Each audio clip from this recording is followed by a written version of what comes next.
हाम्रो नेपाल भन्ने कम छैन क्या यार।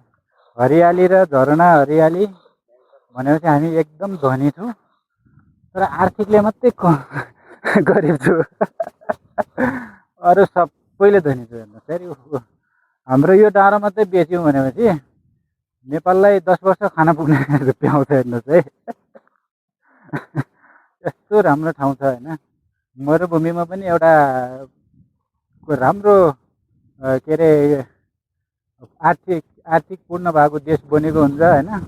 हाम्रो नेपालमा हेर्नुहोस् है, यो त्यहाँबाट हामीले यहाँ पुल हाल्यौँ भनेपछि तिनी विदेशी आएर यहाँ त्यही पुल हेर्नलाई पैसा तिरेर गर्छन् क्या।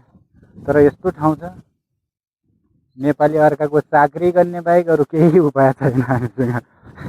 हामी जाने इन्डियाको के अरे इन्डिया जाने, अर्काको देशमा काम गर्ने, लगभग विदेश जाने, अर्काको काम गर्ने, आएर त्यही पालिनेसम्म मात्रै हो। तर हाम्रो देशमा पनि धेरै छ। तर हाम्रो नेपाल सरकारले पनि यो चिजहरू व्यवस्थित व्यवस्थित गरिदिएको भए त एकदम राम्रो पैसा हुन्छ हाम्रो नेपालमै। यहीँ पनि तपाईँको धेरै राम्रो देश बन्थ्यो क्या। अब के गर्ने, बनेर पनि के गर्ने।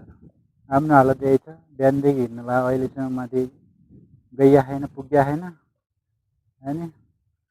हाम्रो अनिल सर उहाँ त झन् भोक लागेर कामै छैन भन्नुहुन्छ।